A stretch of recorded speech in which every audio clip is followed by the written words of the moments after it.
my lord, just before my learned friend gets to her feet, there are just two things that I've overlooked before lunch. Firstly, section 103.5 on page 38 makes an appeal from the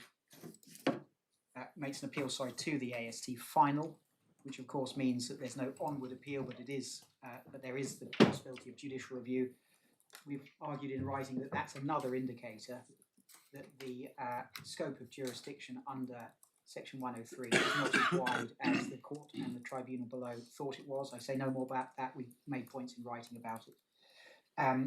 But it is a point we maintain. And secondly, just on the principle of regularity, which is obviously an important component of our argument, I meant to refer you to the Supreme Court's analysis of the relevant case law in a case called Majira, which is at tab 29, page 619 and following, paragraphs 27 and following, page 633. There's no dispute about the principle and what it means, as I understand it, but in case you want to, you can look at the Supreme Court's judgment for the relevant authorities and how it all works. Those are the only points I wanted to just deal with before my learned friend gets to her feet. Thank you very much. Thank you, Mr. Biggs. Yes. My lords, I'm grateful. What I intend to do, my lords, is to take you briefly to the original decision that was appealed to the AST and just look at what Principal Judge Story decided very briefly before turning to the grounds and eventually inviting you to conclude that the appeal should be dismissed, because we say there are both principled and pragmatic reasons why the position is as correctly set out by Mr. Justice Chamberlain.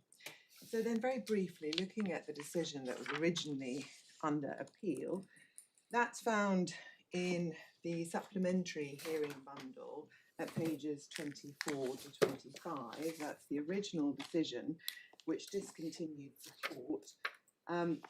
It may not be important to turn to it because I can read from it very briefly. The decision maker decided by a decision on the 19th of December, writing to MAH, indicating this is.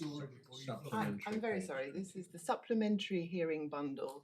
Confusingly, there are two supplementary hearing bundles. One is from the intervener, which I believe my lords have only seen this morning. It's not that one. No, it's the original supplementary bundle. Correct. Tab. And it's page 24, tab 6. I'm very grateful, my lord. Thank you for that. Okay. So this is a decision, 19th of December 2023, the decision that was on the appeal to the Asylum Support Tribunal, in the first paragraph stating that the decision maker is writing to advise that you no longer qualify for support under section 95 of the 1999 Act, and the support that you have been provided with is to be discontinued from the 3rd of January 2024, when you will no longer be able to use your Aspen card. So just as a matter of chronology, it is important at my respectful submission to note that the deemed withdrawal of the asylum did not terminate support. It was the decision to discontinue asylum support with this decision of the 19th of December that indicated and decided that support would be terminated. And the reason, and I'll come on to make this submission good, the reason I say that's important is because there was here, unlike in Bogan, a further second positive discontinuation decision by the Secretary of State to discontinue support under the asylum support system, where there was a pre-existing right to Section 95 support. In other words, MAH, like all the other interested parties in this appeal, was previously the recipient of Section 95 support. Then, if I can turn to the decision of Principal Judge Story and what she did, the facts and findings in relation to MAH are really illustrative. They are found in the claim hearing, in the core hearing bundle, tab 16 at page 224.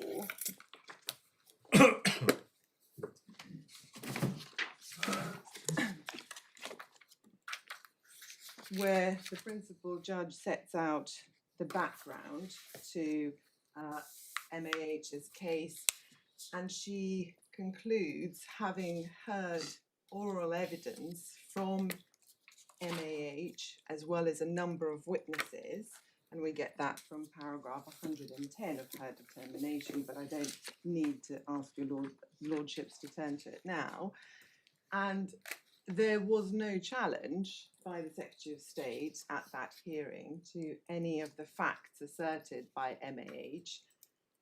And critically, those facts included that the relevant letter inviting him to interview was not sent to him directly, and therefore he didn't know about the invitation, and that was a reason why he didn't attend. So sorry, which paragraph?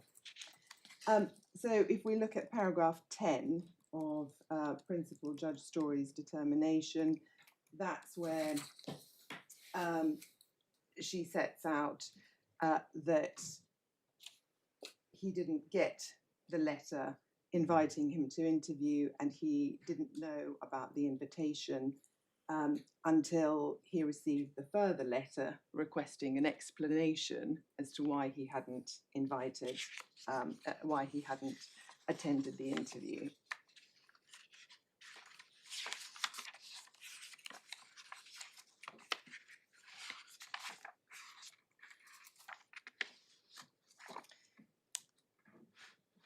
Her conclusions in relation to MAH's case, and it may be helpful to actually look at the conclusions very briefly, are at paragraph 110, which is page 250. 110D, if I can pick it up from there, the last two lines of that page, he learned of the scheduled interview upon receipt of the notification dated 16th of October from the Home Office. He had failed to attend. She then goes on to set out what efforts he made to contact his solicitors, MLP, and also to make inquiries with the Home Office. And she concludes in subparagraph K on page 251 that he had a reasonable excuse for failure to attend his interview for reasons beyond his control. And none of that is challenged.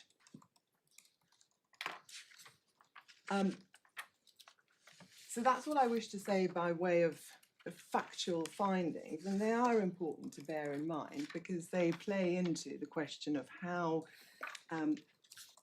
the right of appeal is intended to be effective if the Secretary of State's case is correct. The nature of the support in his case and in other cases is subsistence and accommodation. Yes, that's correct. And if it's terminated, obviously that would lead to termination of the allowance and also vacation of the premises, Yes. which is what he was told in his letter. Yes. Seems actually it's dated October 2021, but doesn't matter.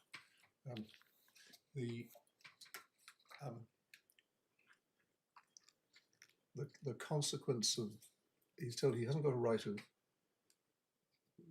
review, of appeal rather. Yes. And there's reference to help with going home voluntarily.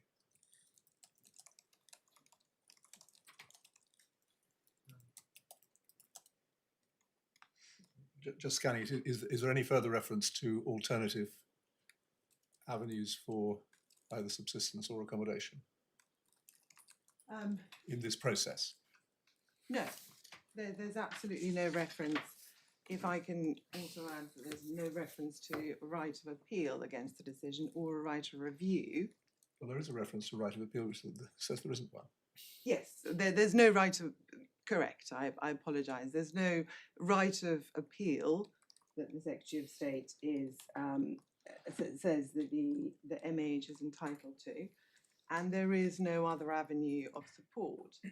And before Mr. Justice Chamberlain, the case was posited, particularly on behalf of the intervener, that this would cause a support lacuna in relation to those whose claims are not rejected, in other words, determined substantively and rejected, because they would fall under Schedule 4. And what you get under Schedule 4? Sorry, under subsection 4, support. So that is support for essentially failed asylum seekers. That's not the wording in the statute, but if an individual If you're rejected, there is a statutory avenue of support of some correct, and there is no such avenue of support on the Secretary of State's case if an individual's asylum claim is deemed withdrawn, because the Secretary of State says you automatically. Right. So in terms of getting any support services, withdrawal, whether it's actual or deemed, is absolutely bottom of the pile, It is, yes. because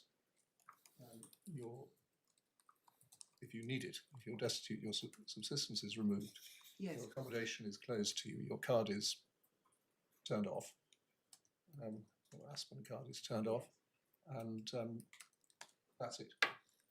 And that's to be contrasted with a case which you've had your asylum claim refused, which Yes. carries with it a right of appeal. That's right?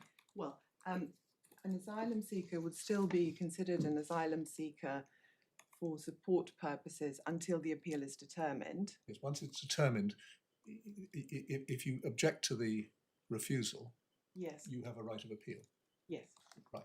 So the first remedy that you might have for an unjust decision, I mean, they don't Yes. only adjust, but for an unjust decision would be you can appeal it.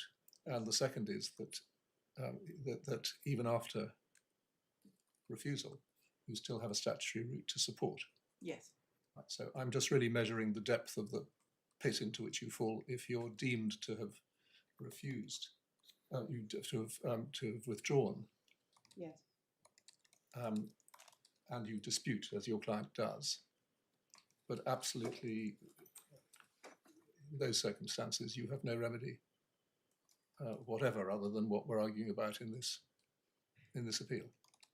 yes, my lord, that is correct. And you fall back on charity essentially, or you have to shift for yourself unlawfully. Well, the result is destitution, actual destitution, without any public support from, certainly not from the Secretary of State or from a local authority. So yes, my lord, the pit is very deep. In accommodation terms, what if any right do you have to apply for So, housing at public offer? so all those who are subject to immigration control are excluded from public services in relation to local authority accommodation. And that is why this provision is critical to those who are subject to immigration control, be they asylum seekers or otherwise. And it is the avenue of last resort. I appreciate there is no it's not a great entitlement. guide to statutory interpretation, but what I'm trying to understand is your submission would presumably be that the consequences of an unjust decision in these circumstances, if there was no right of a speedy appeal, are pretty catastrophic for individuals. Yes, yes, they are. And my lords, that's why, as a matter of pragmatism as well as principle, there is every reason to consider the Asylum Support Tribunal's jurisdiction on a wide basis, because that is precisely the tribunal that can look into whether or not there has been, to use my lord's words, a just determination of the deemed withdrawal of asylum decision. Well, so it's on your submission, it's a safety net against a very high drop. Yes, my lord, yes, indeed. Right. Thank you. So, my lord, just to give some further context to the statutory framework in terms of the situation that we are dealing with, my learned friend touched on the purpose of the legislation, and it is important in our submission to also understand the point that my Lord Peter Jackson was referring to, which is that the purpose of the legislation here is to safeguard for those who are recognised as some of the most vulnerable cohorts in our society. And we've dealt with that at paragraph 23D in giving the relevant authorities in our skeleton argument. In terms of the Asylum Support appeal regulations, we haven't spent much time analysing those, but it is important to note that they were amended in 2005 post the Court of Appeal decision in Dogan, and those are found in the authorities bundle at tab 9 at page 79.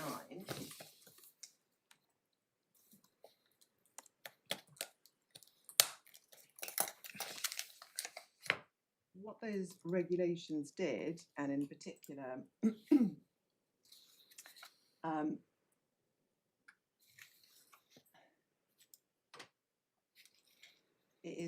they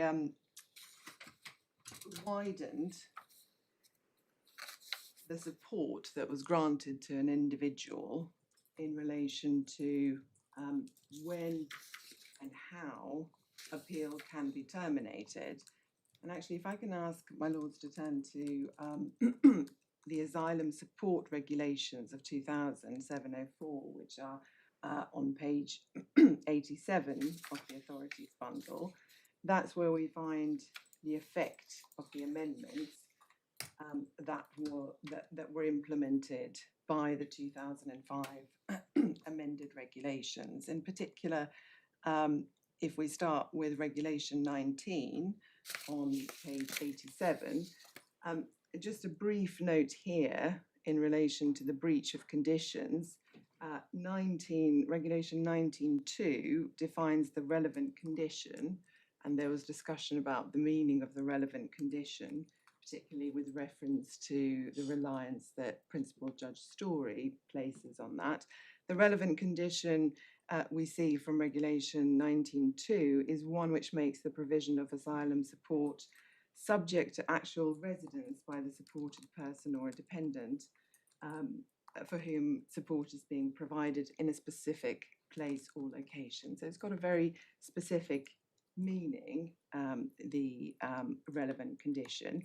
But then we move on to Regulation 20, which sets out the grounds on which an individual's support can be discontinued. And it is important to have in mind what those grounds are.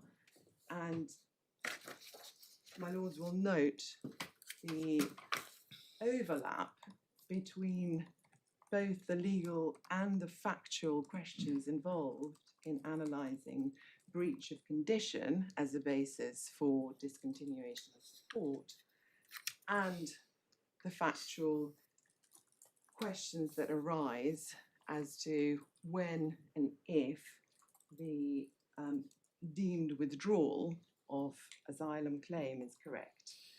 So, a brief look at Regulation 20 sets out a number of circumstances where support can be discontinued. Some examples under 21D, if there is abandonment from the authorised address. E, if the person hasn't complied with the requests for information in relation to eligibility or receipt of asylum support.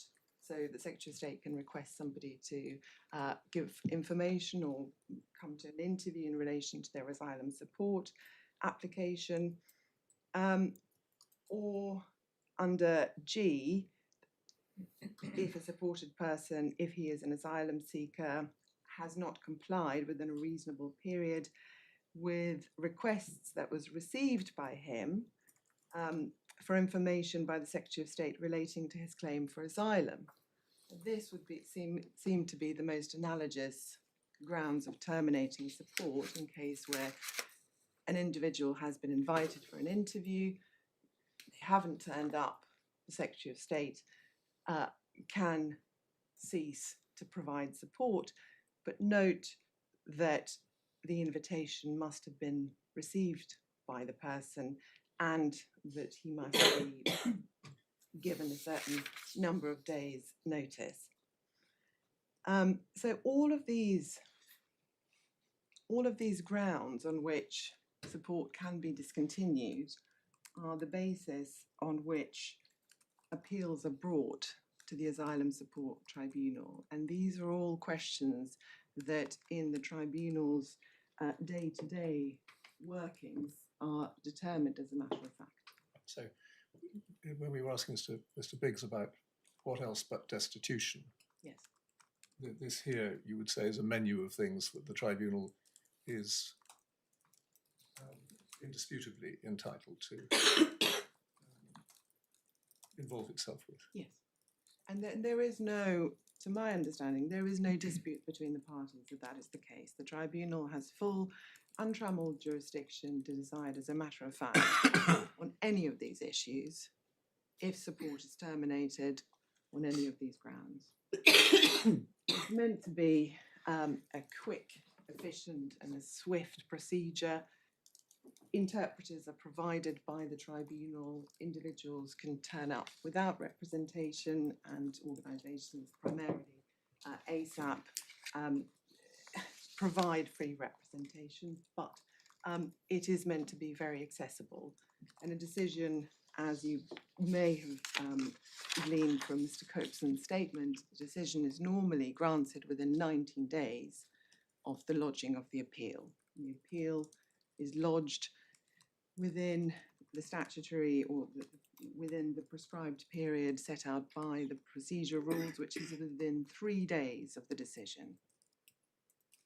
So that's, I hope, a bit of context as to the nature of the tribunal's working and the way in which, and the factual decisions that it normally determines. Now, if I can, that's what I wish to say on the statutory framework. If I can then turn to the grounds themselves, and before addressing the first ground, I'd like to highlight 2 points, if I may, that I say underline the difficulty with the Secretary of State's case. The first is that if the Secretary of State is right and the Asylum Support Tribunal cannot inquire into the validity of a decision on deemed withdrawal, then I say a curious consequence would follow in qualification appeals. So those are not appeals that we're concerned with today, but appeals under section 1031. And in those circumstances, the Secretary of State's policy is to cease, to stop section 95 support. In those circumstances where an individual has applied for section 95 support and that application remains outstanding, and the Secretary of State deems their asylum claim as withdrawn, the Secretary of State's policy is that the section 95 application would be refused because an individual is not an asylum seeker. The Secretary of State says on their case that there is jurisdiction for an appeal, which in my respectful submission doesn't follow if they are correct in their conceptual case that once an asylum seeker is no longer to be treated as an asylum seeker because of deem withdrawal, there is simply no jurisdiction. They say that although there is jurisdiction, the tribunal would be bound to dismiss the appeal because there is no collateral challenge jurisdiction. And that, in my submission, would empty the Asylum Support Tribunal's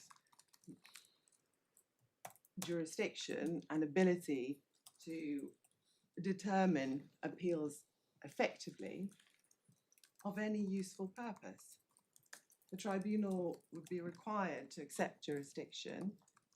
See Malai, the Secretary of State accepts that that was correctly decided. The tribunal can decide all relevant facts, but it would be bound to dismiss it. And what I ask would be the utility of that. So that's the first point I want to make, which I say underlines why their case is simply wrong. The second point is testing of the Secretary of State's case on a mistaken conclusion that the Secretary of State has decided that the claim is withdrawn. Mr. Justice Chamberlain set out in paragraph 98 of his decision the concession that was made by Mr. Biggs in relation to there being no withdrawal decision at all. And this is picked up by Mr. Biggs in his skeleton argument at paragraph 69, where it is said that where there is an objective mistake as to the existence of a withdrawal decision, the tribunal does have jurisdiction. And in my submission, this simply doesn't follow, and it begs the question of which court, if any, or which authority, if any, would have the jurisdiction to examine whether an objective mistake has been made. And it begs a further question of why the Asylum Support Tribunal's jurisdiction is confined to examining only some mistakes, but not others. Is the phrase objective mistake something that is known to man or woman? Or anybody? Objective mistake is a phrase that's picked up from my learned friend's skeleton argument, and I have seized on it because it does not find a basis in my respectful submission. It's not a term of art. It's not a term of art. And it is very difficult to reconcile with a conventional meaning in public law of a decision that is infected by an error of law, if that is the test, or a decision that's simply wrong on the merits, if that is the test. Now, we say that the Asylum Support Tribunal has to have jurisdiction to examine all necessary elements of the decision to withdraw support. And if the decision to withdraw support is inextricably linked with the decision to deem the withdrawal of asylum claim, then it has to, in my respectful submission, have full jurisdiction to decide on the merits of that decision if the right of appeal is to be effective at all. So, Then you go into the area that we spent a lot of time with Mr. Biggs about what's the difference between destitution and not turning up for an interview. well, my lords, yes. I misunderstood. No, that, if I can pick up that point, one of the ways in which Mr. Biggs sought to distinguish destitution being something that's primarily in the remit of the Asylum Support Tribunal as opposed to a deemed withdrawal is that it was suggested that the destitution decision is only ever relevant to the question of asylum support. And I say that is not correct. The destitution decision has consequences for much wider cohort of decisions. One such area would be whether or not an applicant is eligible for a fee waiver, for example, in a further application for leave, where a decision as to destitution would be relevant. Another one would be in relation to the substantive asylum claim. It may be relevant whether or not an asylum seeker has got funds and whether or not they're destitute. And it would be perfectly open to the Secretary of State to make a decision which is independent and based on evidence available to her in the context of the asylum claim, the substantive asylum claim. That's at odds with the decision that's made by the AST and or the Secretary of State in the asylum support context. But that raises another question. So say you've got someone who wants to get fee remission, and they turn up and they're told they're not eligible because there's an adverse finding or destitution or means. How does the applicant get around that or through that or over it or under it? Because you turn up at the office and say I want a fee waiver, or write to whoever it is, and they come back and say no, there's been a finding that you're not entitled to or not destitute. How is that challenged? Can it be challenged? So the fee waiver decision would be challenged by way of judicial review. Clearly, it would be highly material to the decision maker on fee waiver what decisions were made by the Secretary of State or the Asylum Support Tribunal, but it would also depend on the evidence that's put before that decision maker. It wouldn't, in other words, be automatic.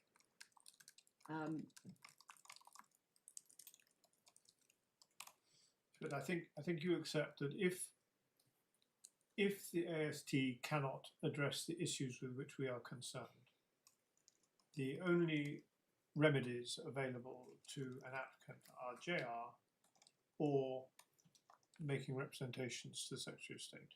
Yes. And in my submission, that empties the usefulness of the right of appeal to the Asylum Support Tribunal precisely on the issues on which it is necessary, it's required to determine, which is whether or not asylum support has been terminated to go into ground 2 prematurely.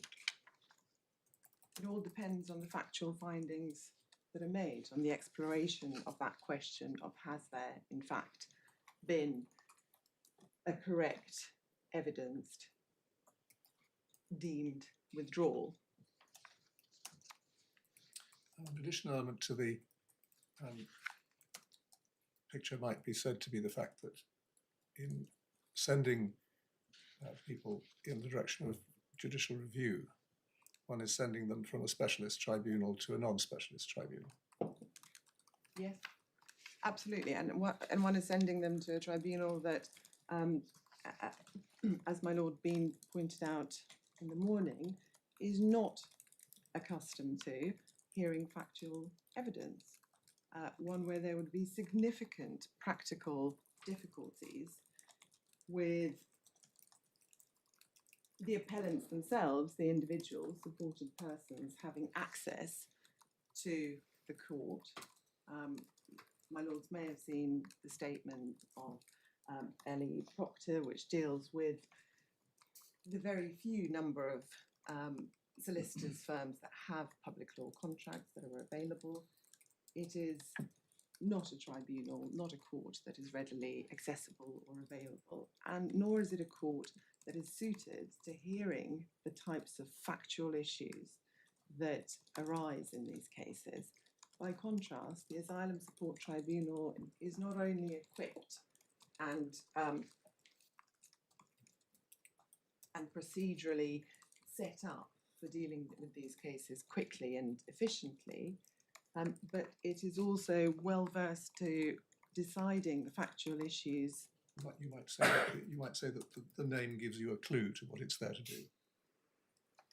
My lord, I'm grateful. Yes. My lord, can I address the question of Immigration Rule 353, which, as I understand it, is my learned friend's best point, in the sense of that is a decision that's made under the immigration rules and it is not appealable to the AST. One can only challenge it in judicial review proceedings. If I can just deal with the question that was raised just before lunch with reference to Mr. Justice Chamberlain's analysis, and in particular paragraph 104 of his decision, where he sets out the reason why the statutory scheme supplies a special reason why merits of an asylum claim are not something that the Asylum Support Tribunal can deal with.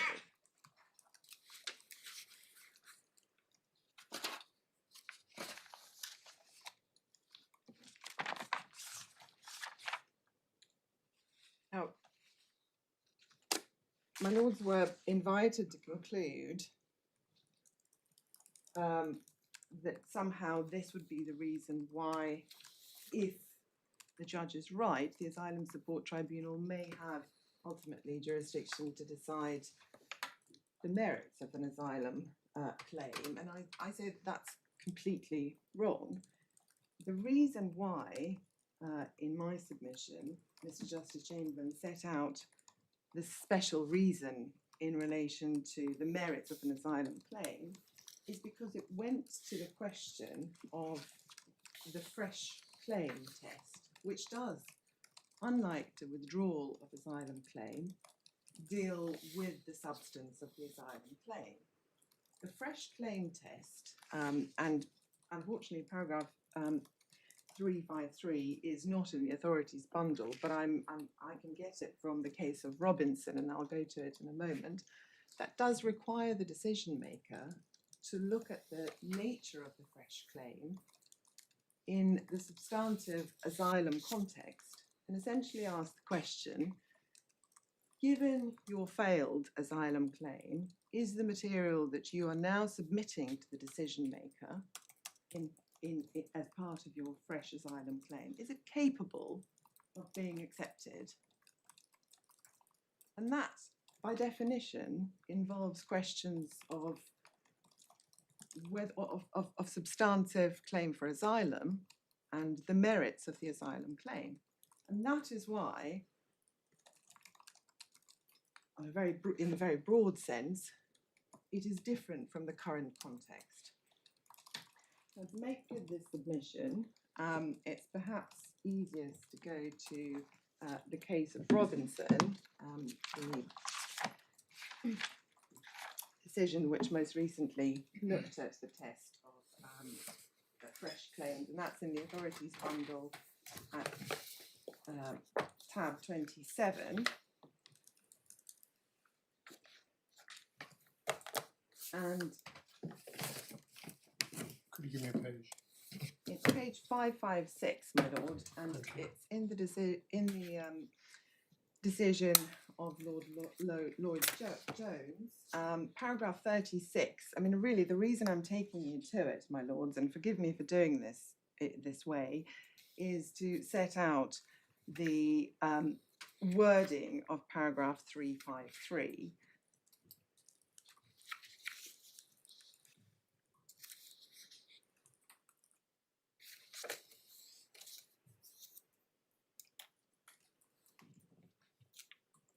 Well, Lords, I won't read it out. If rejected is because if the submissions are accepted, everyone's happy. I'm sorry, my lord. Sorry. The line 3, if rejected, will then determine. Yes. Is because if accepted, everyone's happy. Yes, precisely. Yes. Sorry, I was just being a bit slow. No.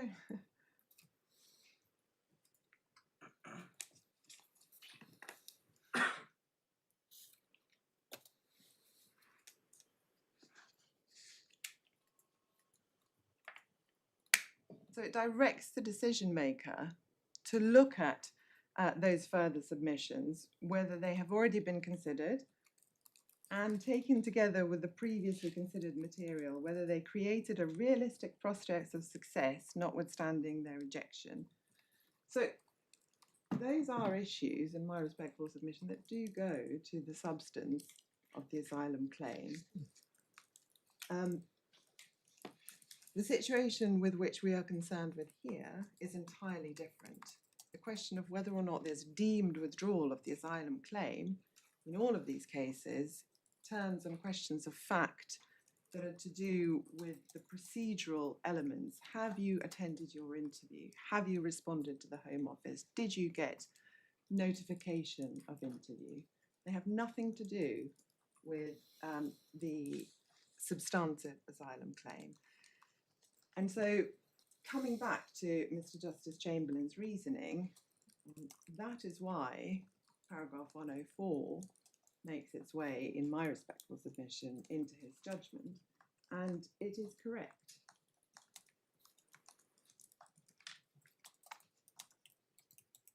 Now, turning next to the case of Nigatu, that's in the Authorities Bundle, tab 45, page 1076.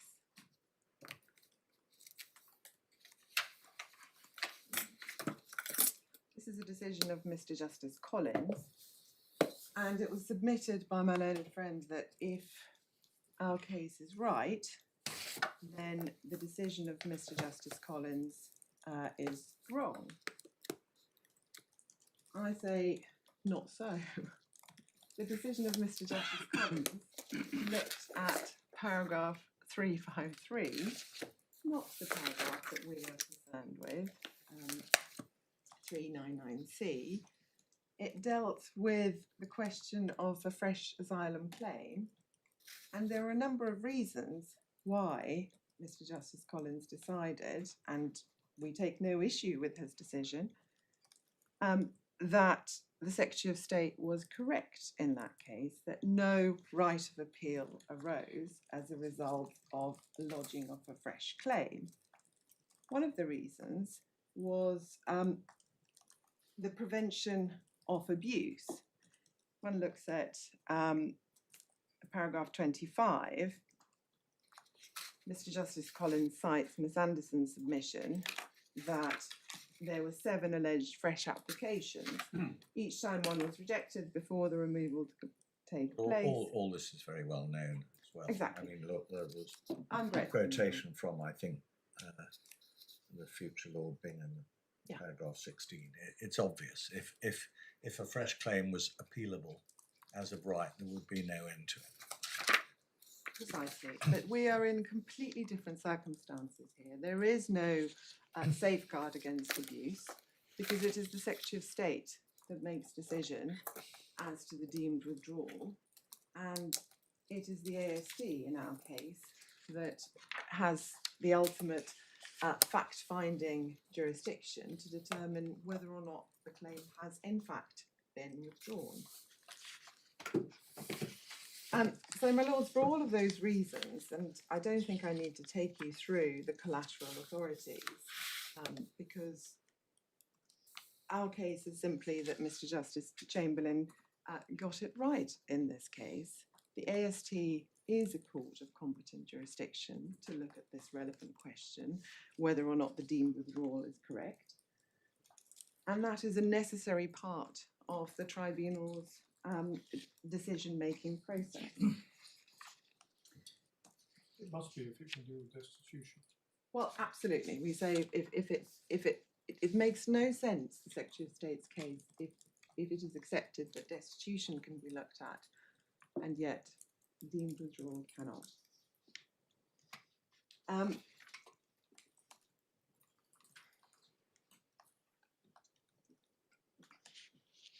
My lords, I just pause there to come back to the grounds. All of my submissions so far go to ground 1, and I don't intend to take up any more of your time on ground 1.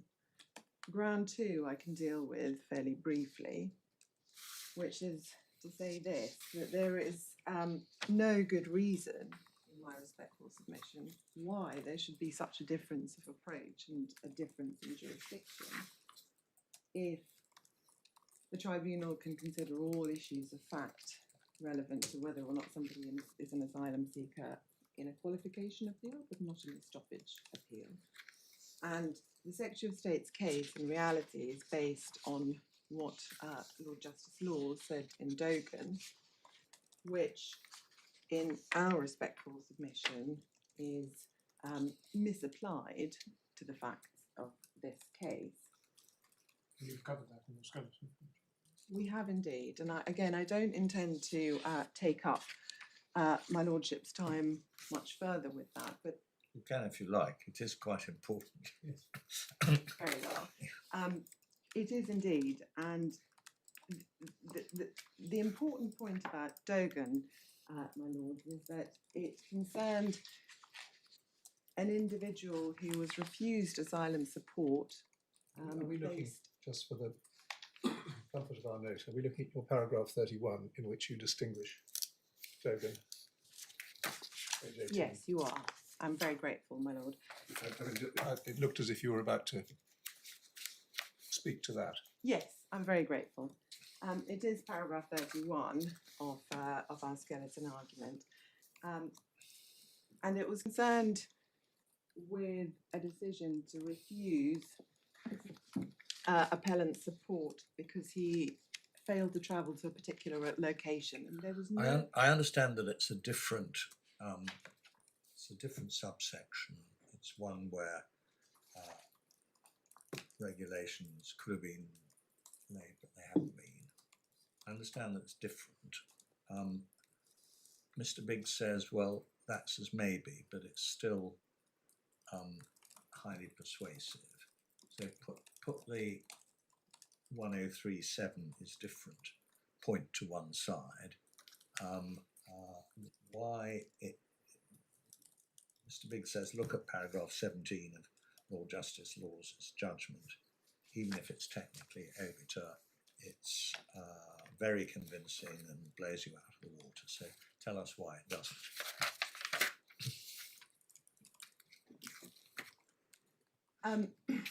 My lord, yes, I'm grateful.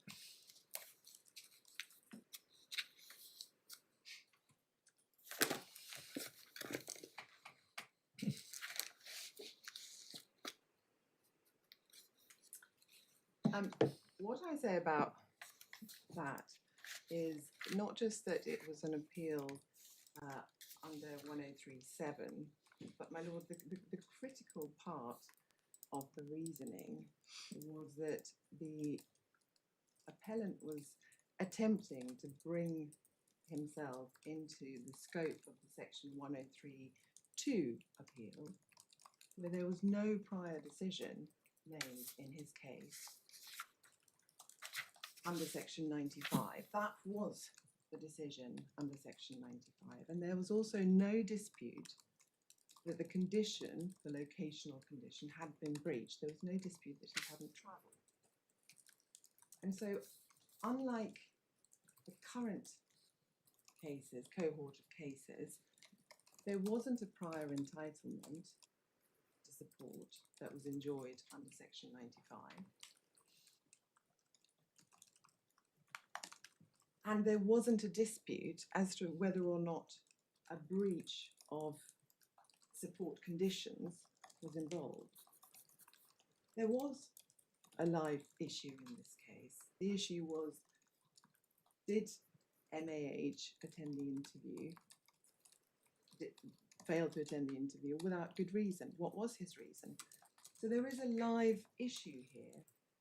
And so the reason I say that what Lord Justice Law says should not be persuasive for this court is that it was said in an entirely different context, the basis of which, when properly understood, does not aid the interpretation of the statutory scheme for current purposes.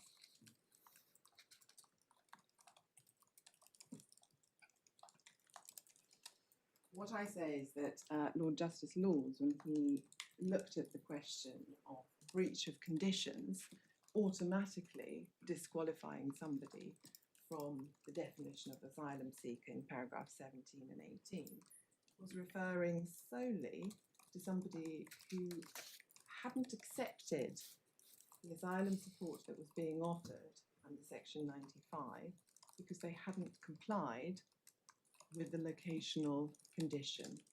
So there was no entitlement to previous support. That is why, in my respectful submission, Lord Justice Laws says, well, the Secretary of State, to cite from paragraph 18, is at liberty to provide the support subject to condition, so that whereas there is a breach of a condition, the person's support will end automatically. That cannot, in my submission, be read across to all support conditions to somebody who has already benefited from Section 95 support. Otherwise, Regulation 20 and the right of appeal, all the Regulation 20 categories, most of them refer to conditions of support being breached.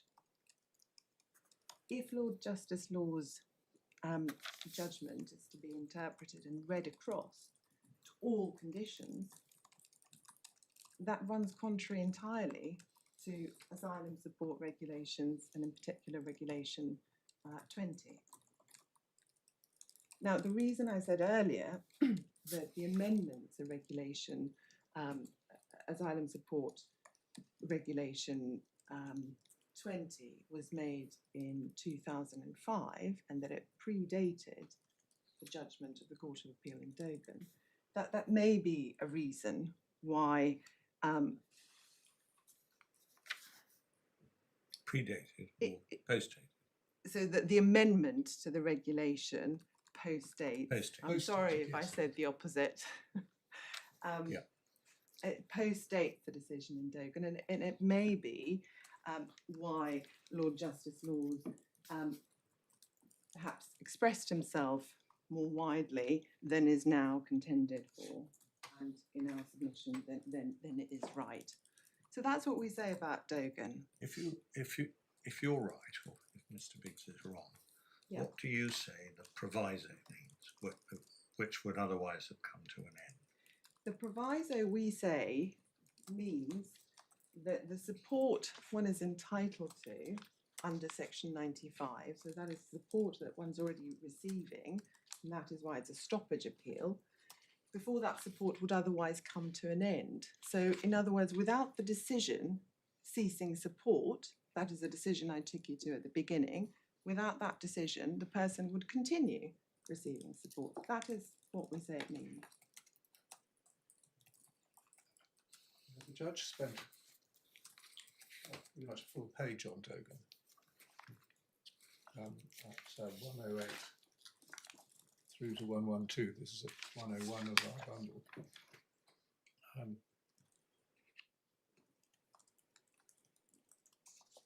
I take it you stand behind his reasoning insofar as you didn't suggest it in the first place. My Lord, I stand entirely behind its reasoning, and Mr. Justice Chamberlain has expressed himself much better than I could. The reasoning of the judge supports the submissions that I'm making to this court. He set out three reasons, paragraph 109, 110, 111, why Dogan essentially doesn't assist, and what he says in paragraph 111 in relation to passages to paragraphs 17 and 19 of Dogan is that they must be read against the background that was common ground. In other words, the locational condition hadn't been met. Unlike in this case, there isn't a dispute as to whether or not a condition has been breached. And that is why I say Dogan is not capable of being, nor is it appropriate to read it across to a situation in a stoppage appeal like the present, where there was a previous entitlement that was obviously enjoyed by the individual under Section 95. The point about Dogan is that the appellant was attempting to put himself into the scope of a stoppage appeal where no qualification decision had in fact been made. And just pausing over the passage in italics at the bottom of 112. Yes. Yes. Where it says if the appellant's case is accepted, that is intended, is it, to mean if the tribunal accepts the Yes. case? It's not that one makes an assumption in in favour of the appellant. Far from it. The appellant's case is just considered and either accepted or rejected. Yes, my Is lord. that, I mean, My lord, that has to be right, because in our submission it can't, the right of appeal and the jurisdiction can't depend on the way that the appellant puts their case. No. Well, there are some areas, we don't need to go into it, where a court makes a working assumption in Yes. order to be able to do its job. But that's not what the judge is suggesting here. It's not that one assumes the appellant No. is right. It's that it just decides for itself whether she is or not. Precisely. So the question for the tribunal is whether or not the appellant has in fact withdrawn their claim, and that is what the tribunal has to be empowered to do. And so the words in italics here should be if the tribunal decides that the appellant's case, or if the tribunal accepts the appellant's Or case. if the appellant's case is accepted by the tribunal. Yes. It's just that. Yes.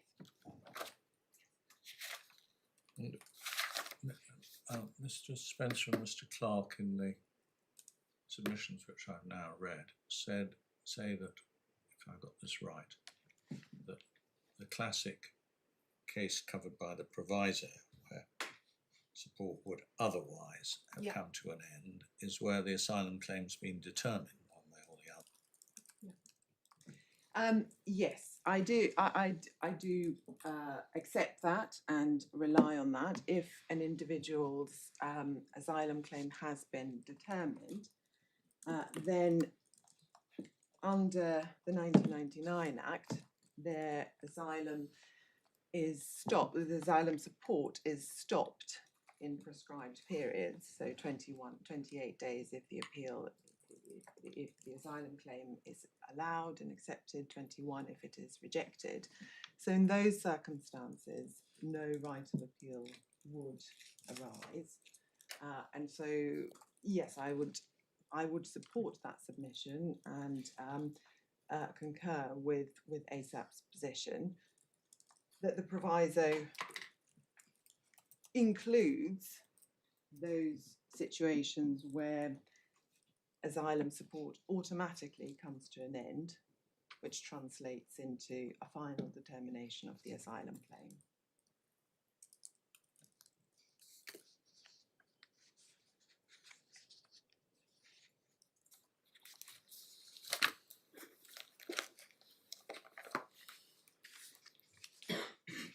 My lords, can I just turn back to check?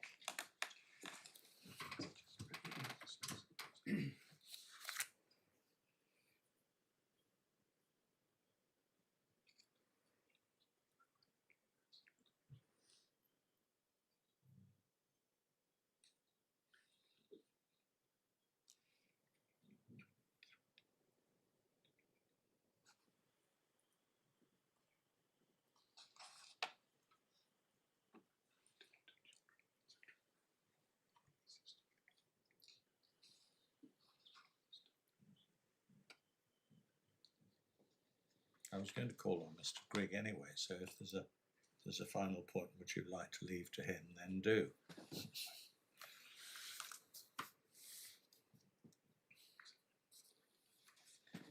Can I just have a moment, my lord? Yes.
I'm very grateful, and I'm sorry to keep the That's court all right. waiting. Just a number of points that I can make fairly briefly, I believe, without doing injustice to Mr. Grigg. In relation to my Lord Peter Jackson's question about the absence of support, there is the Schedule 10 support to the which is potentially available, but that is only available to an individual who has withdrawn their claim once a fresh claim has been submitted, and the individual would have to be on immigration bail and is not intended to cover situations where somebody isn't on bail. So I do know that Mr. Biggs has previously raised Schedule 10 of the 2016 Act in relation to a potential avenue of support, but we would dispute that would be an appropriate or relevant avenue of support that's available to individuals who have had a deemed withdrawal of support.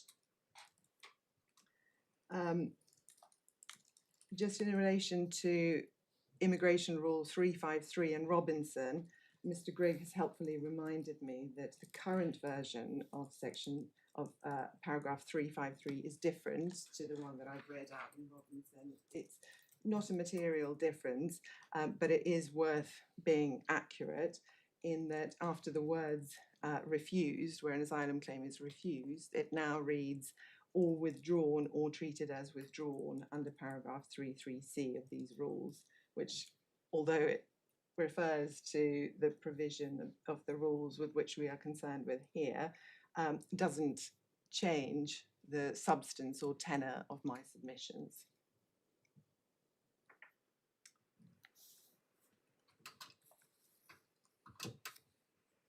And lastly, just in relation to the destitution point, the only other factual issue that hasn't been raised so far, but which may be relevant to my Lord's assessment of this appeal, is that the tribunal will also look at the question of dependents, children and spouses, and as a matter of fact will be able to determine whether or not somebody is properly to be regarded as a dependent of the main applicant. So you say that they would undoubtedly be able to decide that. Yes. What, against a ruling that somebody was not. Correct. So the composition of their household. And again, that is a decision that would have consequences potentially beyond the asylum support scheme, because in the assessment of the asylum claim, the Secretary of State can also determine who is a dependent of the main asylum applicant. So you could have a situation in which somebody is housed in a hotel or some other place, and the issue was, should, for example, a young person or a child also be offered accommodation with them? Exactly, which will...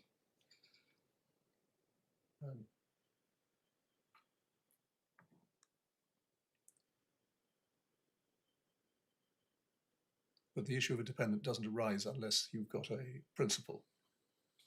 No, that's correct.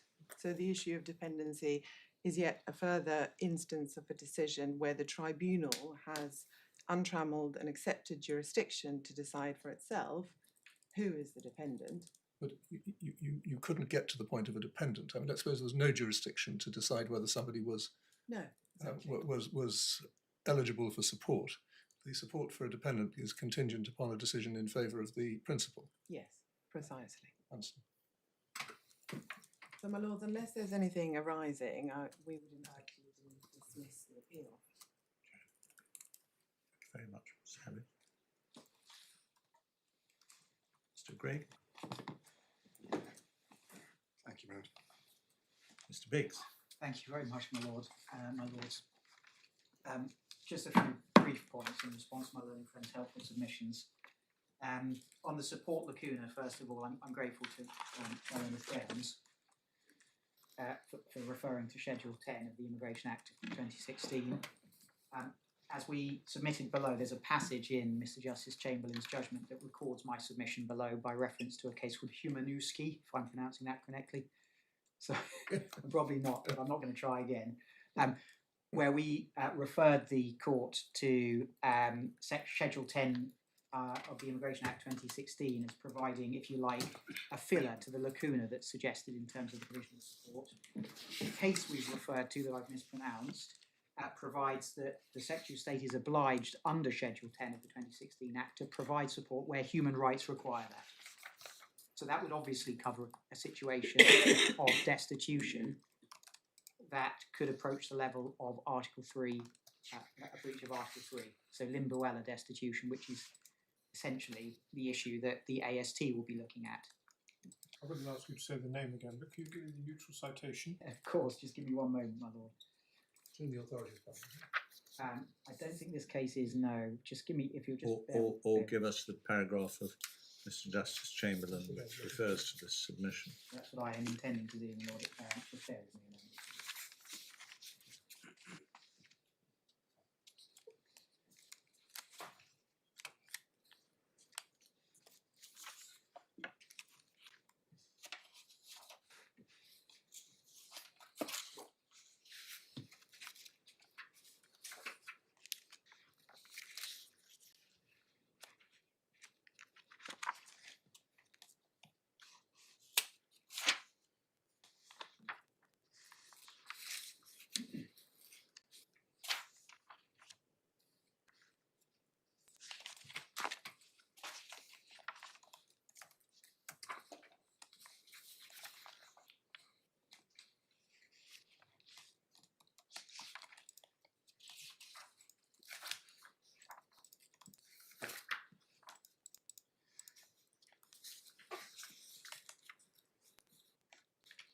Yes, I'm so grateful for the court's indulgence. It's paragraph 38. Page 84 of the core, paragraph 38 of the judgment below. You've got paragraph 9 of the case I referred to cited there. This is not in dispute, which is why we've not included the authority. So that's the first point on the suggested lacuna. There isn't one, actually. The statutory scheme provides a sufficient mechanism for any lacuna to be addressed, because the Secretary of State will be obliged to provide support where there's a imminent destitution for the purposes of Article 3 and the limboella duty.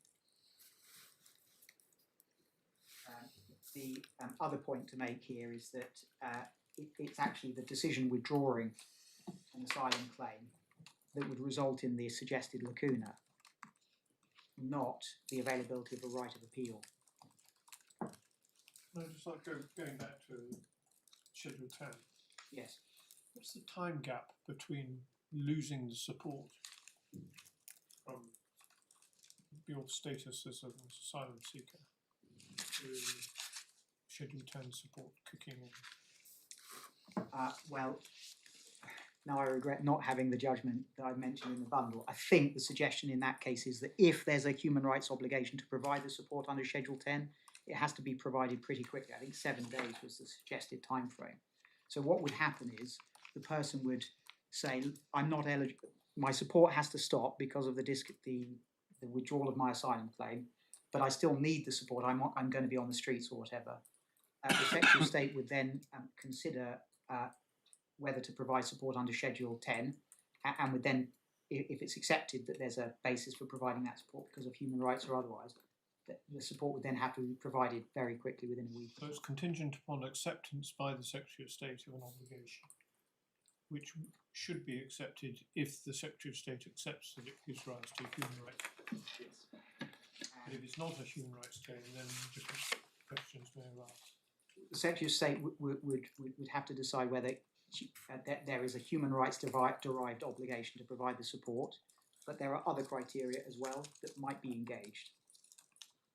I'm just wondering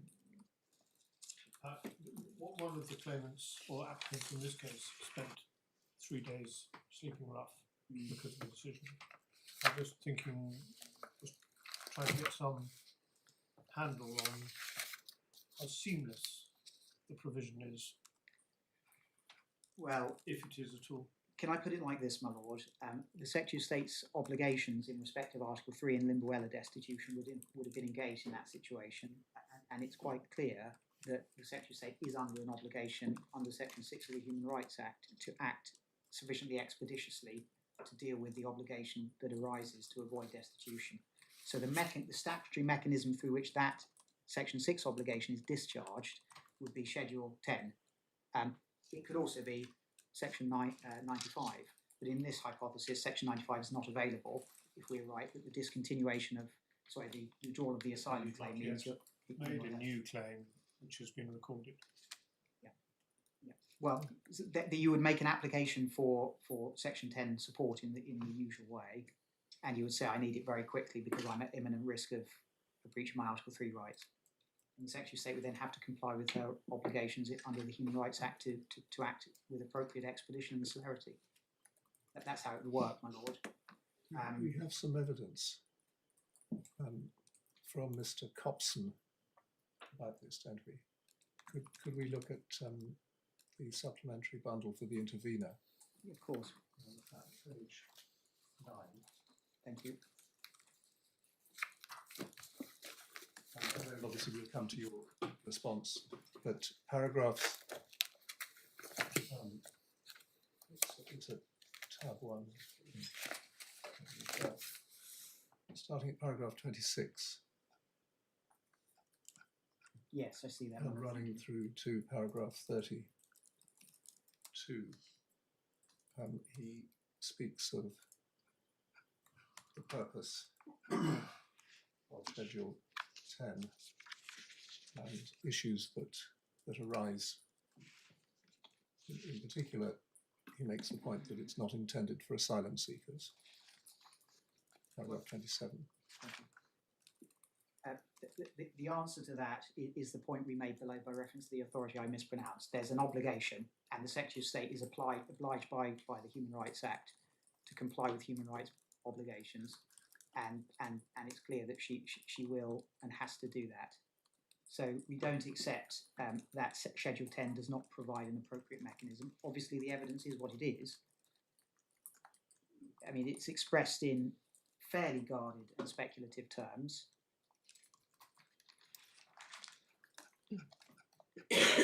But our submission is that in principle, there is no lacuna because Schedule 10 provides the Secretary of State with the statutory machinery for complying with human rights-based obligations to provide support, which is what we're dealing with in these cases, because the issue typically in a Section 103 appeal is, would there be a breach of what's sometimes called a limbuella duty, a breach of an Article 3 obligation, because I'm at imminent risk of destitution that would constitute inhuman and degrading treatment for the purposes of Article 3. And that very issue would be considered under the Schedule 10 framework in my submission. That's So, what my lord, that's what Mr. we say. Copson says in paragraph 29, contentious.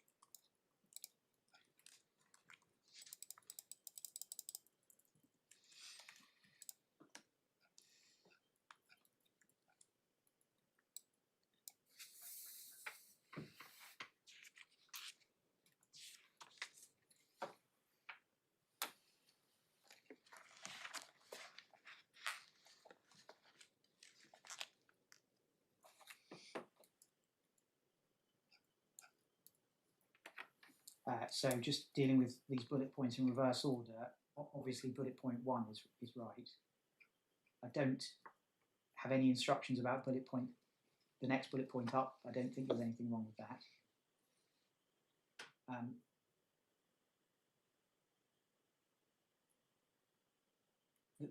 The next bullet point goes as far as it goes, but my submission is it doesn't indicate that there is a lacuna that's, if you like, unfillable. If that makes sense.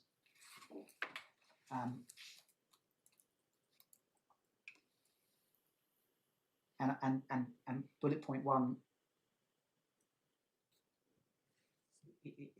is not right. If there's a human rights-based obligation, if the support has to be provided to comply with, say, a limbuella duty, the support has to be provided under Schedule 10. The point that's being made there is there's an alternative avenue of support, but if that's right, then there's no lacuna. So I think that's what I can do in respect to those passages. Thank you.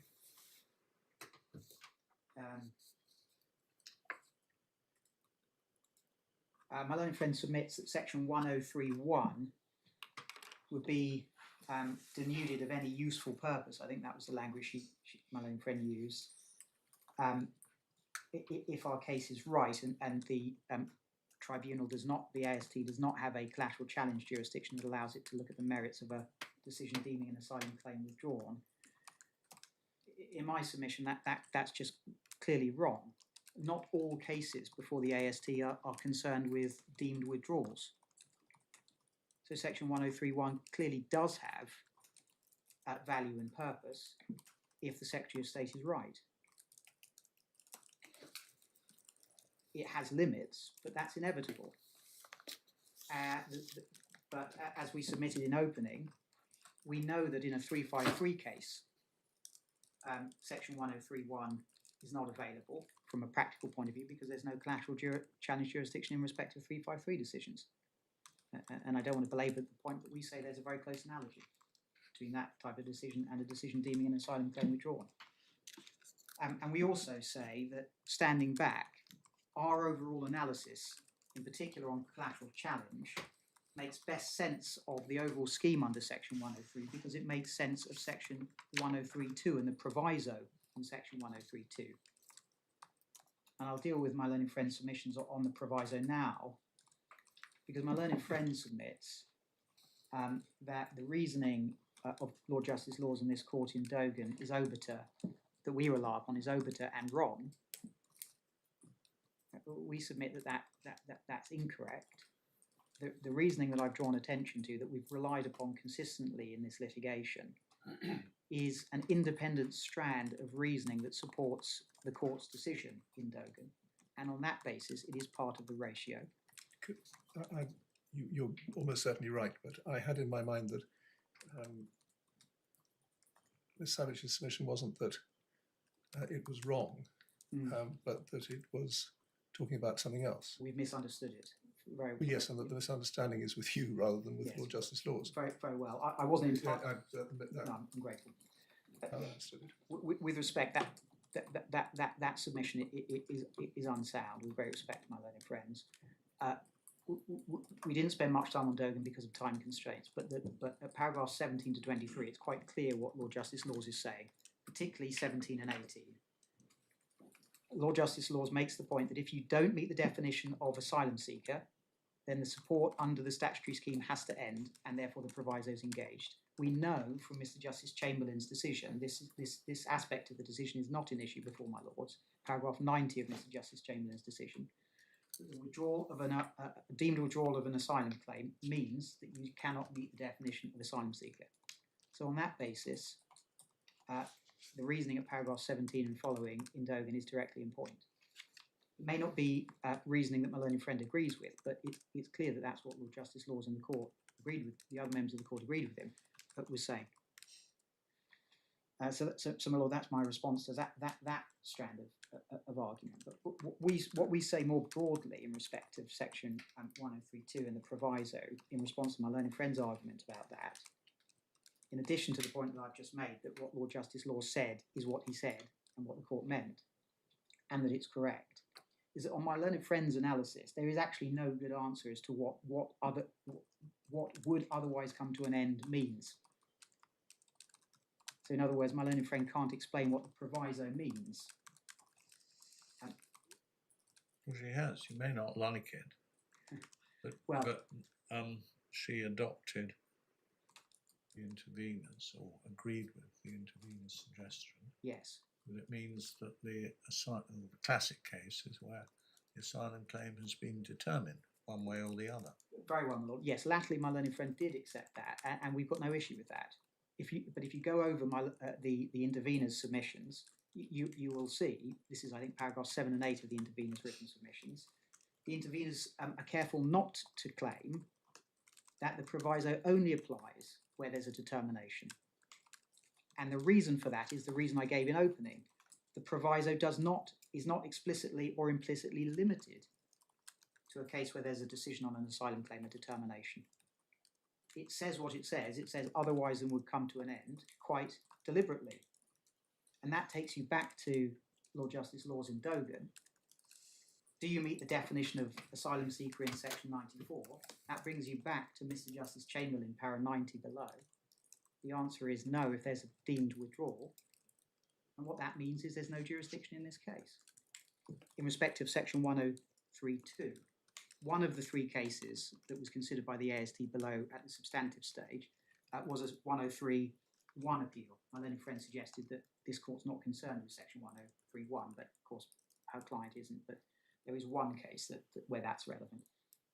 Just to be clear on this, that it was 103.1 that I was engaging with my Lord Justice Peter Jackson on earlier in respect of what factual issues would be relevant. I was clear that when it comes to a section 103.2 case, the paradigm set of issues for the AST are the issues that arise under Regulation 20. Now, what Mr. Justice Chamberlain concluded in respect of the proviso in section 103.2, and I think my learned friend endorsed this in her, well, she did endorse this in her submissions, is set out at paragraphs 111 and 112, page 101 of the core bundle. Effectively, what Mr. Justice Chamberlain held is that it's open to the tribunal to decide for itself whether the support would otherwise come to an end. This is paragraph 112 on page 101. But our submission, and I made this point in opening, is that that approach would denude the proviso of any substance. Because the point of the proviso is to preclude a right of appeal arising. That point would be completely denuded, completely undermined, if the tribunal itself had to decide whether the basis for the point was the case or not, because you'd have a hearing which would resolve the issue one way or the other. And the way to make sense of all of this is indicated by my paragraphs 28 and 29, 68 and 69 of my skeleton argument.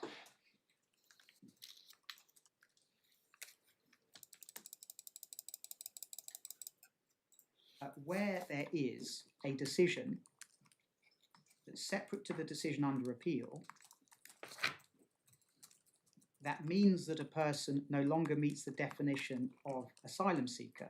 One such decision would be a decision refusing the asylum claim. Mr. Justice Chamberlain accepts that. Another such decision would be a 353 decision. We know that doesn't generate a right of appeal under section 103. We say a third type of decision is a decision to treat an asylum claim as withdrawal. Where you have a decision of that type, then the proviso is engaged.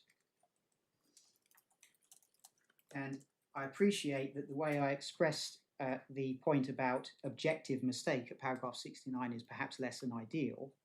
But what I have in mind in that passage is the distinction between a case where there is genuinely a prior decision that ends the support, that withdraws the asylum claim, so that in the light of that prior decision, you cannot meet the definition of asylum seeker, on the one hand, and on the other hand, a case where actually someone's made a mistake, the decision maker has made a mistake about the existence of such a decision. Is there scope for argument about that? There's scope for I don't think so. for disagreement as to, I mean, you're sort of reading words into the legislation, which says you can do it if this, but you can't do it if that. No, well, isn't that likely to be a new battleground around the AST and deciding which side of the line you fall? I see the point. All I'm pointing out at paragraph 69 is that you either have a decision that means that the separate decision to that under appeal, which means that the person is not an asylum seeker, and so the proviso in section 103.2 is engaged, or you do not. If in fact you do not, then I don't see why in principle that's something that the tribunal cannot resolve. But if there is an earlier decision which has the effect of making the person ineligible for support. So the support had to end under the statutory scheme because they don't meet the definition in section 94 of asylum seeker, then the proviso on the basis of Lord Justice Law's reasoning in Dogan would have to apply. That's the point. It may be that I'm overcomplicating it by using this. I think you're over-circularising it. Because the whole point that we're debating is whether there can be, whether you call it collaterally or not, a 103(2) challenge to the notion that the person is no longer an asylum seeker. And Yes. the proposition that you have to confront is the fact that in the case, at least one of the cases that we've dealt with, he was still an asylum seeker because the decision that he was not still the withdrawal decision was unlawful. So as soon as you admit to the possibility that the decision is unlawful, you cannot surely just sit on and say, well, I've got a decision which says he's withdrawn. Of course, you cannot, in hindsight, I acknowledge that. But at the date, at the point in time at which a right of appeal is said to arise, which must be the right time to look at this, there is a binding decision, and this brings me back to the principle of regularity, that entails that the person is not an asylum seeker. Now, that decision, of course, could have been challenged by way of judicial review. But, I mean, hypothetically, that decision could have been 5 years old. There was no challenge. We now have a decision of the AST, which the Secretary of State has not taken issue with in this regard, that concluded that that decision was unlawful, and the Secretary of State respects that decision. But our submission is that looking at matters at the point in time at which the right of appeal arose, or is said to arise, which is the right way to look at it in my submission, the proviso in section 103(2) was engaged because of the principle of regularity and the effect under the statutory scheme of the decision deeming the asylum claim withdrawn, because at that point the person was not an asylum seeker, because that decision was binding. And it puts the cart before the horse to assume that that decision will be overturned on appeal. And this brings me back to... You don't have to assume it may be. Very well, I accept that. This brings me back to paragraph 112 of Mr. Justice Chamberlain's reasoning. And our point here is that reasoning denudes the proviso of effect, because the purpose of the proviso is to limit the right of appeal. But if you get a right of appeal in effect, because you get to litigate the thing that determines whether you had the right of appeal in the first place, then the proviso is denuded of force. That's the submission. Yeah, well, I mean, that's the argument. And is this right, Mr. Biggs, that if you succeed, you're not seeking to unscramble Judge Story's decisions on the facts of these cases? You're asking for, in effect, a declaration that the tribunal doesn't have jurisdiction in cases like this. Yes, these cases come before my lords because of the important points of principle about the statutory scheme that arise. We respect and are very grateful for the assessment of the AST in this case, and those are not an issue, if that makes sense. Just a couple of points, if I may, just to finish up. So could you just, you mentioned the fourth individual a moment ago. Yes. NZ, and I just wanted to understand what you said about how that had been dealt with, and I think we see at page 229, 230, the AST's treatment of NZ, which set out the facts, and then when we get to paragraph 47, the GLD representative advised, here on page 230, the GLD advised that Secretary of State accepted that NZ's asylum claim was incorrectly withdrawn. Yes. So that's because of an address problem. And his, I think it was, claim was reinstated and support was resumed, so there's no valid appeal. Now, so what had happened was that NZ had been wrongly considered to have withdrawn his claim. Yes. Yes. And as it turned out, his claim was reinstated, and therefore he fell out of the appeal. No action being necessary. Yes. But can we do a counterfactual with him? Let's suppose the Secretary of State had not accepted that it had been sent to the wrong address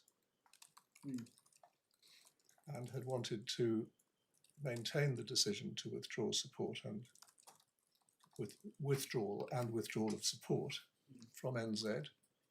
The conclusion that I think you would tell us is that there was no jurisdiction to consider NZ's case.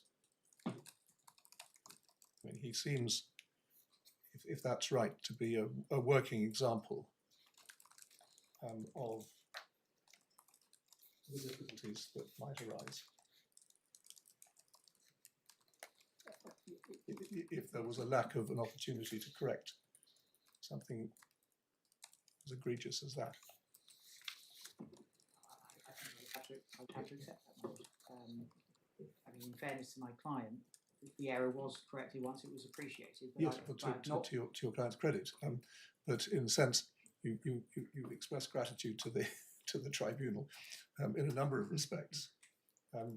It's not all adversarial. It's everybody trying to help each other to reach good decisions. And let's suppose NZ had been told he had to go to the admin court. It's difficult to know what the consequences might have been. Of course, because we're dealing with something that didn't happen. But one would hope that the pre-action protocol correspondence would have resolved the issue in the way that it was ultimately resolved. One would hope.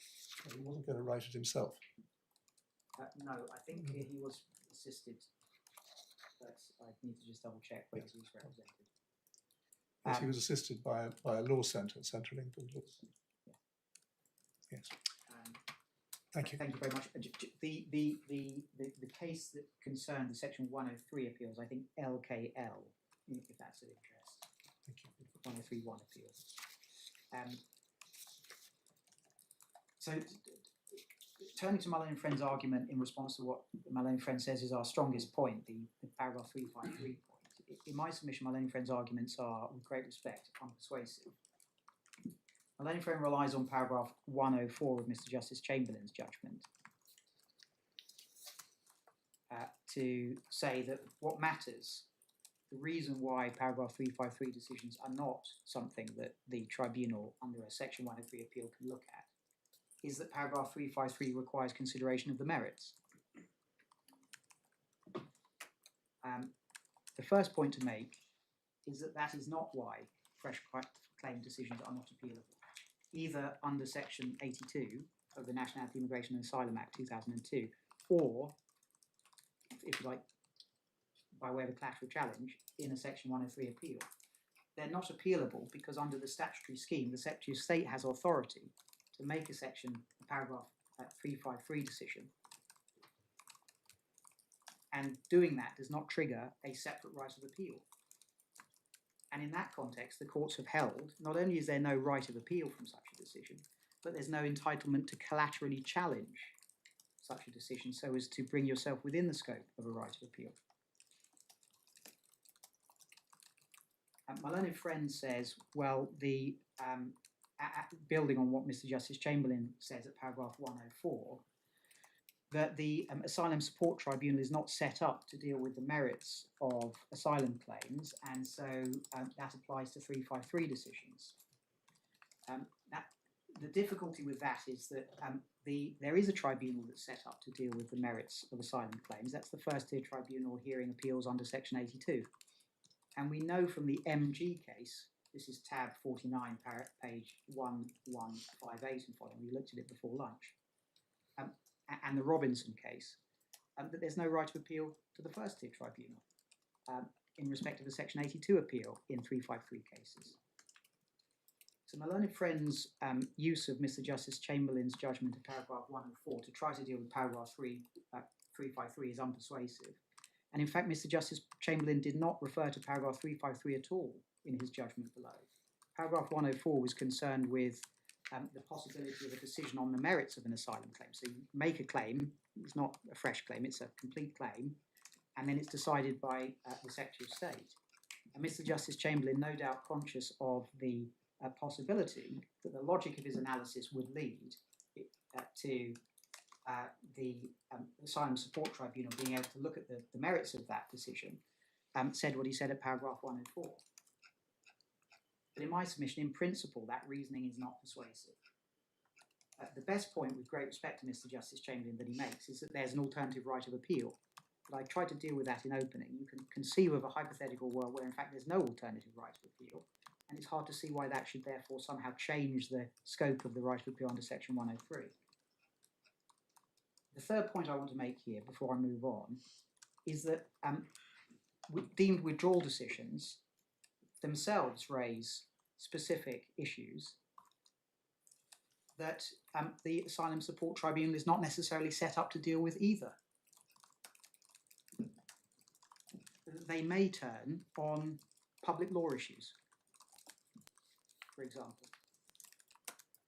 The reality is that a Section 103 appeal has not been set up to deal with decisions under the 1971 Act to deem an asylum claim withdrawn. Well, I know that's the original point. Indeed, and I hear the charge of circularity, but it's right to note that Section 103 does not specifically refer to appeals from decisions in respect of deeming an asylum claim withdrawn. Obviously, it concerns other decisions.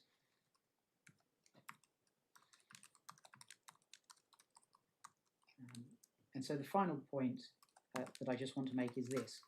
My learned friend referred to the decisions that were taken in her client's case,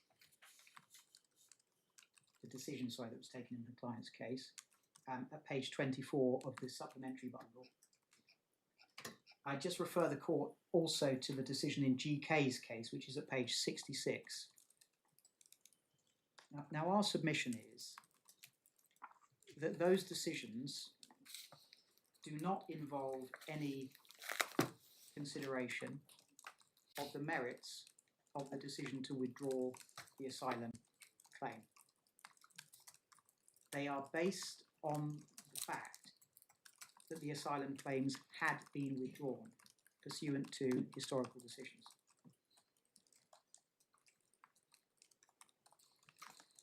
That, in my respectful submission, I appreciate that you may not be with me on this, but in my respectful submission, that is the nature of the decisions that have been made. Sorry, can I just make sure I understand this? S24 and S66 Yes. don't themselves involve any consideration of the merits of the withdrawal of the asylum claim. Yes.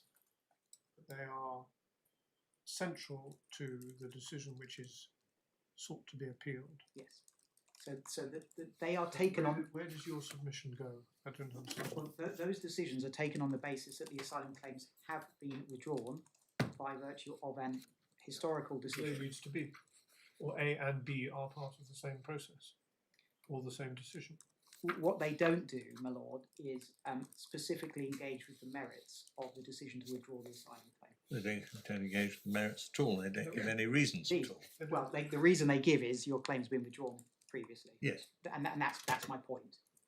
So it's wrong in my submission to treat the merits of the withdrawal of the asylum claim, the decision to withdraw the asylum claim, as somehow being a component of the decision under appeal. That's the submission.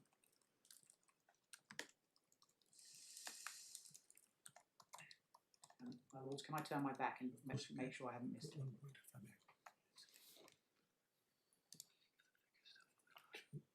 258.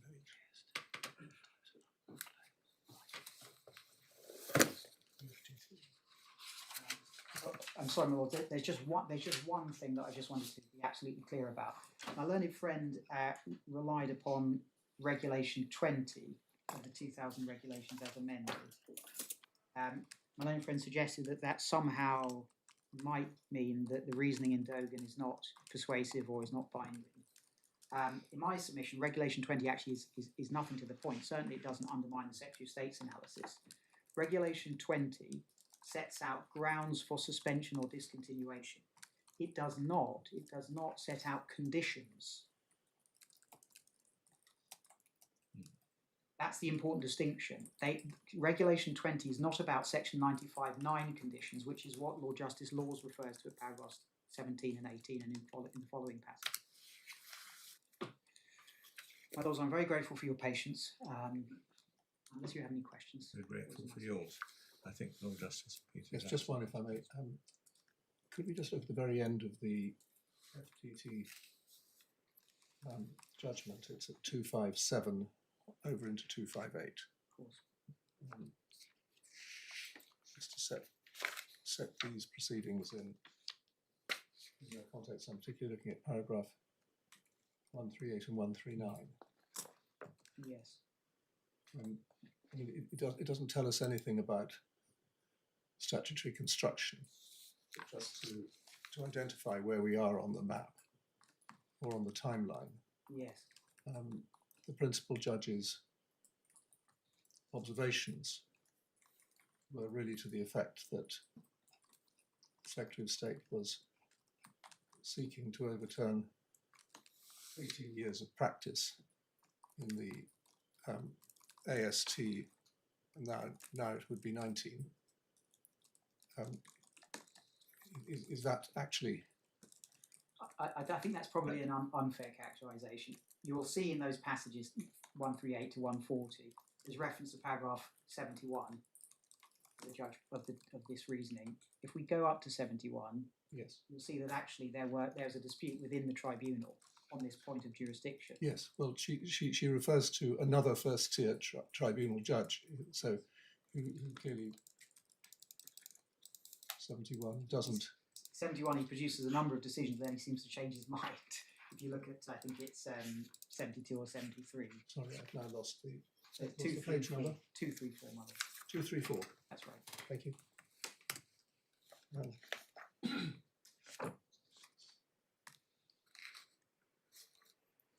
So it's what seems to have happened is that this issue about challenging deemed withdrawals became fashionable or important or more important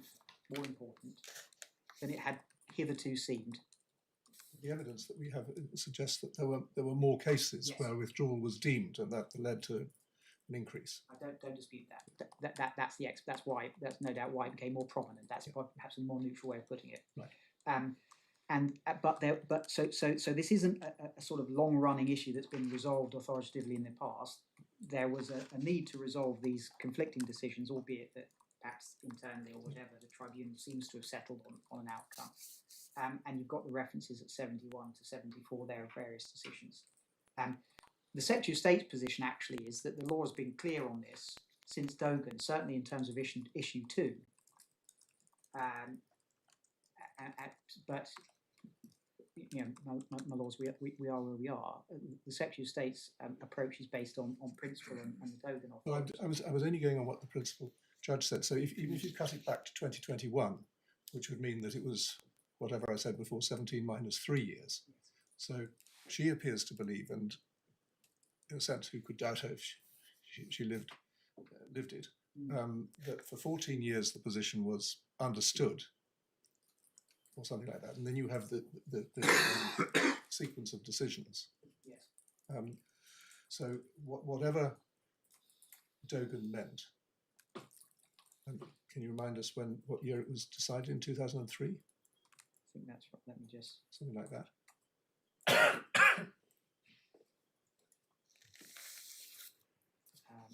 Yes. So... 2003, yes. Thank you very much, yes. That's right. I was just looking at the earlier decision. Yes. But the situation has nevertheless been then. If you go from Dogan in 2003, that we have to contemplate a situation where we're saying that what was going on in the AST and its assumption of jurisdiction in matters of this kind for a period of 10 or 15 years was just wrong. Well, I I think mean, the best if it was wrong, it was wrong. But that's indeed. if That is the position, so that there was effectively a settled practice in the AST on these issues, which is contrary to the Secretary of State submissions, then it was wrong, and that's what matters. yes, I know. But the question then arises: is why the Secretary of State didn't do something about Why now? I appreciate that. And I can't assist on it. I mean, that. the Secretary of State would have been the respondent in every case. Well, yeah. So it may be that the Secretary of State has thought of an argument now that didn't occur to him or her. For quite a long Well, period of time. I think the key sort of pushback, if I may respectfully, Yes. a bit like that, my lord, is that if you look at paragraph 71, there does seem to have been some internal dispute in the AST. I don't think the position was as settled as it might appear. But I mean, and we rest our case on issue 2 on Dogan, which, as my lord points out to me, is an authority of some substantial vintage. I think one of the issues here, one of the indicators that might explain why this matter has only come to the court at this stage, is that, as I pointed out just after lunch, section 1035 means that there is no onward right of appeal in an AST from an AST decision, and so to a degree the AST has been, I think, left to sort of develop its own jurisprudence in a way, and for whatever reason this issue has become more prominent. There was it seems some sort of internal disagreement, at least with one judge and the principal judge, para 71, etc., and the matter now comes before you, my lords. Thank you. Unless I can assist further, if that's the right way to put it, those are my submissions. Thank you very much, Mr. Biggs. You've been very helpful as always. Thank you all for your assistance. We will reserve judgment. You know what I'm going to say next, but I still have to say it in every case. We will send out a draft judgment to council. Draft, not in the sense that we want the case to be re-argued, we don't, but only for the correction of factual errors, dates and citations and so on. And the contents of the judgment are to be kept confidential to the parties, including the individual respondents if they're interested, and those who need to know in the Home Office until formal promulgation of the decision on the National Archive website and so forth. Thank you very much for your help. Court raise the paper.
No, that's okay. What I would appreciate though is obviously when you get the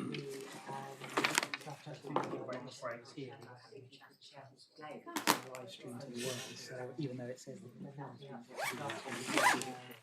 Oh yeah, Yeah, you just is the we don't get told everything. sorry we didn't have much time So to yeah, talk. that would be really helpful if you could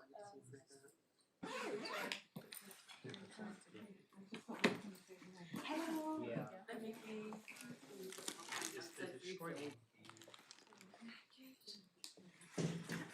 can I stay away, really? So I'll just taking a time. Everybody in the office is watching it and texting, giving their views about what's being said. So yeah, that's quite interesting. Yeah, exactly. So yeah, interesting questions from the bench.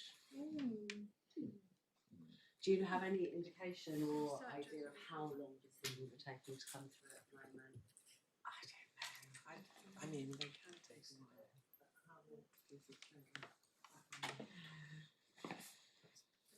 Hearings? I mean, the 3-month line seems to have been drawn now, doesn't it? Because it seems to be quite well settled. More than 3 months of judicial misconduct. So that keeps people in line. But Chamberlain is really quick. So. It doesn't register like it. Oh, you have to do AMPS. Yeah, I think I sneaked in back. I had a meeting in London before Hampstead Martin with Sarah Belvin and Judge Pepper. Tomorrow we probably won't do that. There you go. So they'll have to. It will have 2 dates listed. Oh, okay. So We'll so then what do we do for result? Maybe see you in the Supreme Court.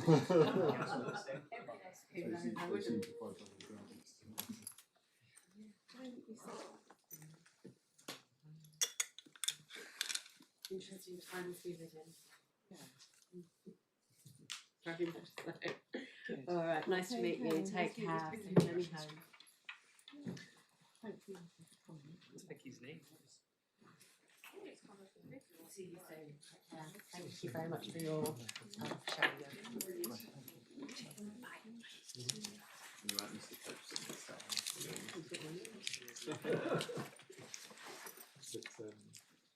I was saying that.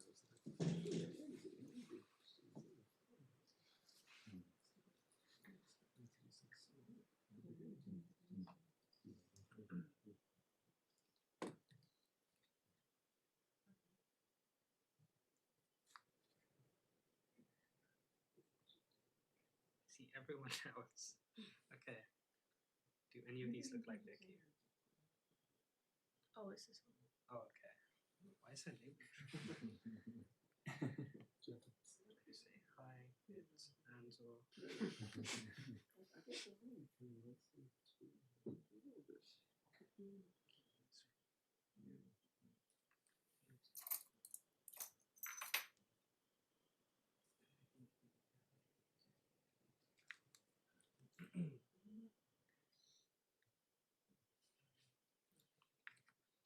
So after we lock up, you can print that one. I'll go return the keys. I'll come back and then print the other one. Yeah. We do four flimsies then. Yeah, over to it.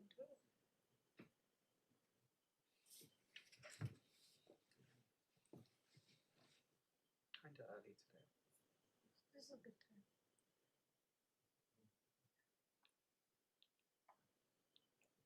When it gets closer to 5, it gets so busy. Yeah. Anything before 30,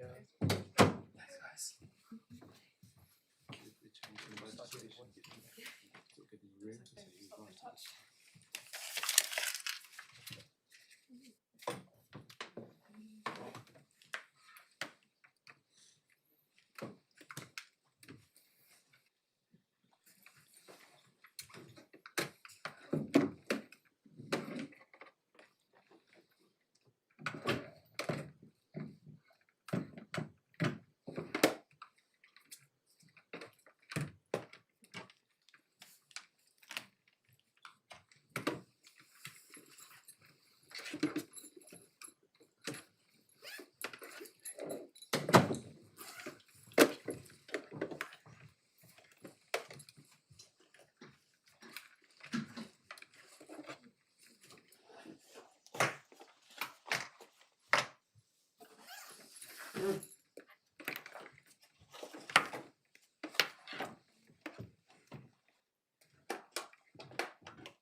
just put these back if you don't want to touch them.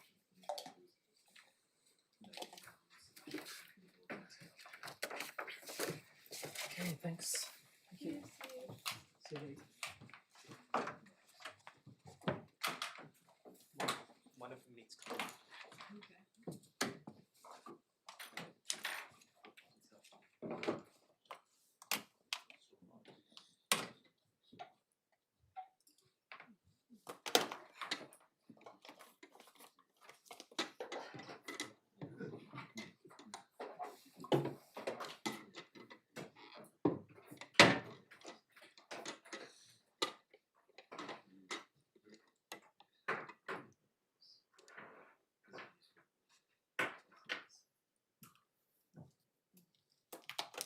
tuned into a state around shape of the tail. I guess that's the way.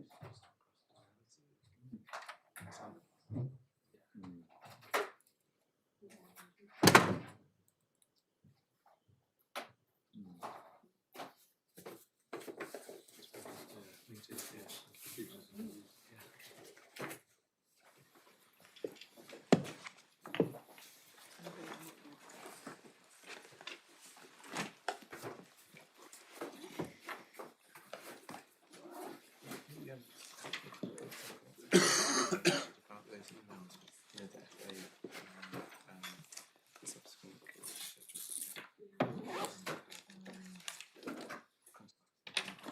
writing might not actually be what you're interested in.